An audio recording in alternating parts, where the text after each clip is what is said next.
नाज़रीन अमी रूस ने यूक्रेन के दारुल हुकूमत कीव समेत कई बड़े शहरों पर एक इंतहाई शदीद फिजाई हमला किया है। इस हमले में सिर्फ ड्रोन ही नहीं बल्कि बैलिस्टिक मिसाइल, हाइपरसोनिक खंजर मिसाइल और मुबैना तौर पर जदीद ओरेशिंग मिसाइल भी इस्तेमाल किए गए। इतवार की सुबह जब कीव के लोग अभी नींद से पूरी तरह बेदार भी नहीं हुए थे तो अचानक फिजाई हमले के सायरन गूंज उठे। चंद ही लम्हों बाद शहर के मुख्तलिफ इलाकों से जोरदार धमाकों की आवाजें सुनाई देना शुरू हो गई। इब्तदाई इत्तलात के मुताबिक रूस ने इस हमले में एक साथ कई किस्म के हथियार इस्तेमाल किए। पहले बड़ी तादाद में ड्रोन भेजे गए ताकि यूक्रेन के फिजाई दिफाई निजाम को मसरूफ किया जा सके। इसके बाद बैलिस्टिक मिसाइल दागे गए, जबकि बाद रिपोर्ट्स के मुताबिक हाइपरसोनिक खंजर मिसाइल और जदीद ओरेशिंग मिसाइल भी हमले का हिस्सा थे। ये हमला सिर्फ कीव तक महदूद नहीं था बल्कि यूक्रेन के कई दूसरे शहरों को भी निशाना बनाया गया। मुख्तलिफ इलाकों में धमाकों की इतलात मौसूल हुई और शहरियों को फौरी तौर पर महफूज पनाहगाहों में मुंतकिल होने की हिदायत की गई। प्यार दोस्तों, कीव की फौजी इंतजामिया के सरबराह ने फौरी तौर पर अवाम को खबरदार करते हुए कहा कि दारुल हुकूमत मुसलसल मिसाइलों की जद में है और मजीद हमलों का भी खतरा मौजूद है, इसलिए हर शख्स अपनी हिफाजत को यकीनी बनाए और सरकारी हिदायत पर अमल करे। उसी दौरान यूक्रेन का फिजाई दिफाई निजाम भी पूरी तरह मुतहरिक हो गया। शहर के मुख्तलिफ हिस्सों में फिजा में धमाकों की आवाजें दरअसल उन मिसाइल और ड्रोन को तबाह करने की कोशिश का नतीजा थी जिन्हें दिफाई निजाम निशाना बना रहा था। अब सवाल ये पैदा होता है कि रूस ने इतना बड़ा हमला आखिर क्यों किया। इस सवाल का जवाब जंग की मौजूदा सूरत हाल में पोशीदा है।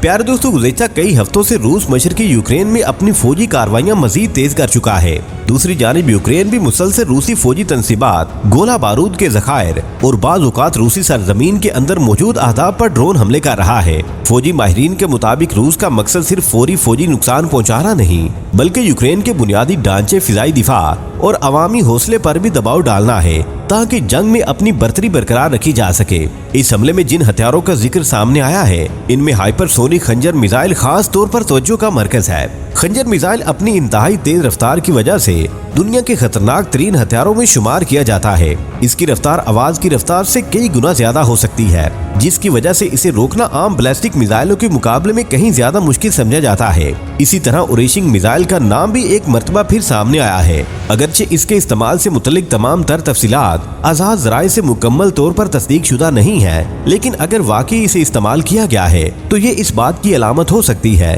कि रूस जदीद मिसाइल सलाहियतों का अमली मुजाहिरा भी कर रहा है। रूस ने गुज़श्ता महीनों में अपनी जंगी हिकमत अमली में नुमाया तब्दीली की है। पहले अलग अलग ड्रोन या मिसाइल हमले किए जाते थे, लेकिन अब अक्सर हमलों में मुख्तलिफ किस्म के हथियार एक साथ इस्तेमाल किए जा रहे हैं। पहले ड्रोन भेजे जाते हैं ताकि दिफाई निजाम उन्हें रोकने में मसरूफ हो जाए, फिर क्रूज मिसाइल दागे जाते हैं और आखिर में बैलिस्टिक या हाइपरसोनिक मिसाइल अपने अहदाफ की जानिब रवाना किए जाते हैं। इस हिकमत अमली का मकसद यूक्रेन के फिजाई दिफाई निजाम को ज्यादा से ज्यादा दबाव में लाना हो सकता है। नाज़रीन अमी, दूसरी तरफ यूक्रेन को मगरबी मालिक की जानिब से जदीद फिजाई दिफाई निजाम फराहम किए जा चुके हैं, जिनमें मुख्तलिफ जदीद मिसाइल दिफाई निजाम भी शामिल है। ये निजाम कई हमलों को नाकाम बनाने में कामयाब रहे हैं, लेकिन जब एक ही वक्त में दर्जनों या सैकड़ों ड्रोन और मुतअद्दिद मिसाइल दागे जाएं तो दिफाई निजाम पर बहुत ज्यादा दबाव आ जाता है। इस हमले के फौरी बाद यूक्रेनी हुकाम ने अवाम से अपील की कि वो गैर मुसद्दिका खबरों पर यकीन ना करें और सिर्फ सरकारी मालूमात पर एतमाद करें। इब्तदाई मरहले में जानी नुकसान या तबाही की मुकम्मल तफसीलात जारी नहीं की गई, क्योंकि इमदादी टीमें मुख्तलिफ इलाकों में सूरत हाल का जायजा लेने में मसरूफ थी। ऐसे हमलों के बाद सबसे पहले जख्मियों को निकालना, आग पर काबू पाना और बिजली, पानी और दीगर बुनियादी सहूलियात को बहाल करना अवलीन तरजीह होती है। नाज़रीन अमी, दुनिया के कई ममालिक अब भी जानते हैं कि रूस और यूक्रेन किसी न किसी सतह पर मुज़ाकरात की मेज पर वापस आएंगे, लेकिन जमीनी हकीकत ये है कि जब भी मुज़ाकरात की बात आगे बढ़ती दिखाई देती है उसी दौरान महाज पर शदीद हमले भी देखने को मिलते हैं, जिससे अमन की उम्मीदें मजीद कमजोर हो जाती हैं। यही वजह है कि आलमी बिरादरी इस ताज़ा हमले को निहायत तशवीश की नजर से देख रही है। बाज़ तजियाकारों के मुताबिक अगर इस नौइयत के हमले मुसलसल जारी रहे तो जंग का दायरा मजीद वसी हो सकता है और यूरोप की मजमूई सलामती पर भी इसके असरात मुरतब हो सकते हैं।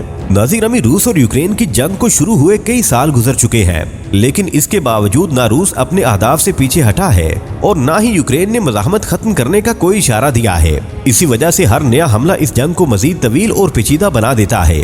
इक्तिसादी एतबार से भी दोनों मालिक को भारी नुकसान पहुंच रहा है, जबकि पूरी दुनिया तवानाई, खुराक और आलमी तिजारत पर इस जंग के असरात महसूस कर रही है। नाज़रीन अमी, इस हमले ने एक मर्तबा फिर साबित कर दिया है कि जदीद जंगें सिर्फ महाजों पर नहीं बल्कि फिजाई, साइबर और टेक्नोलॉजी के मैदान में भी लड़ी जा रही हैं। ड्रोन, हाइपरसोनिक मिसाइल, जदीद फिजाई दिफाई निज़ाम और इलेक्ट्रॉनिक जंग अब किसी भी बड़े तनाज़ा का अहम हिस्सा बन चुके हैं। इसलिए दुनिया भर के फौजी माहिरीन इस जंग का बगौर मुशाहिदा कर रहे हैं ताकि मुस्तकबिल की जंगी हिकमत अमलियों को बेहतर अंदाज में समझा जा सके।